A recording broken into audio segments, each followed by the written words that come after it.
Anna had just turned 10 years old when the lady from the charity first knocked on the front door.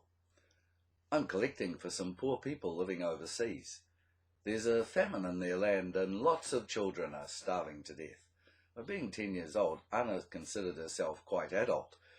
She'd been given some birthday presents, including money. She said without hesitation, "Just a moment," and went off to her bedroom to get one of the two $10 notes in her trinket box.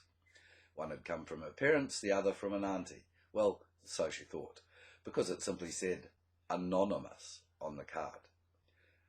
She put the $10 through the lid of the collection bucket. The lady from the charity, who didn't look at all like a charity worker, after all, she carried an instrument like a violin, thanked her and then said, "When you need me most, I'll call again. Be sure to have some money to spare. $10, I think." Anna closed the door. A few seconds later, she thought she could hear a kind of gypsy violin music, or was it guitar? But it was far away and haunting, and then it was gone. Her mother had heard the whole encounter from out in the kitchen. When Anna came through, she said to her daughter, "I heard you talking to the lady from the charity." Anna was quite surprised, as she hadn't intended to tell anyone.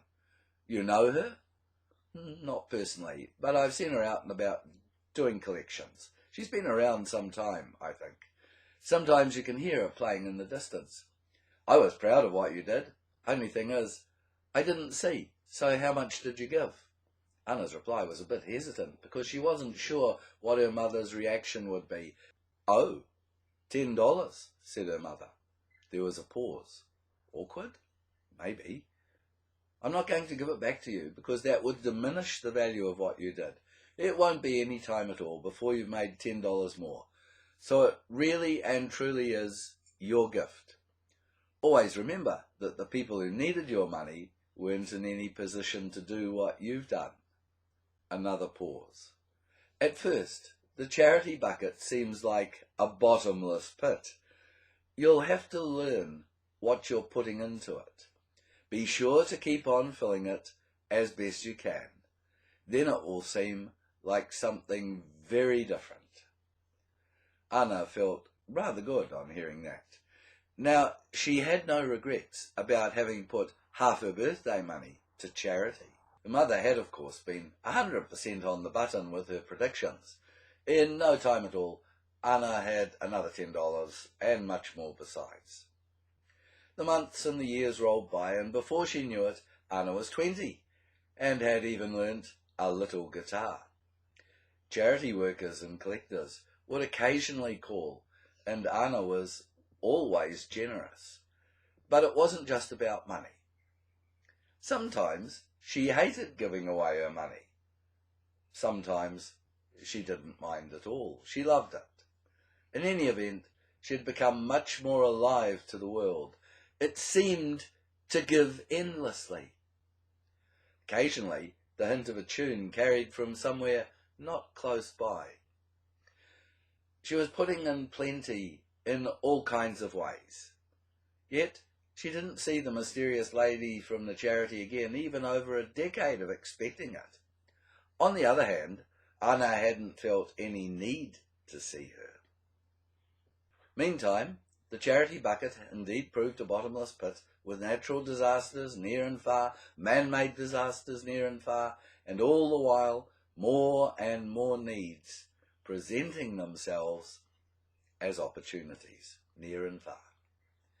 Every time a collector called, Anna wondered what the lady from the charity meant by, "When you need me, I'll call again."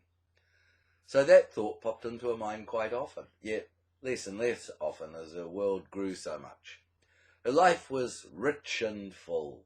As the decades rolled by, the collectors found different ways of presenting the needs and opportunities of the world, and slowly the door-to-door collection became a thing of the past. It had been replaced by charities hiring professional PR promoters. They were good at radio and TV and getting on the internet, wheeling and dealing outside supermarkets and the like. Anna had learnt the wisdom of what her mother taught her all those years ago. Be sure to go on filling it as best you can. That was what she'd impressed on her daughter. And when her lovely old mother finally passed away, Anna recalled how she in turn passed on to her own children the wisdom and indeed the joy of giving. Maybe they too had been visited by the lady from the charity.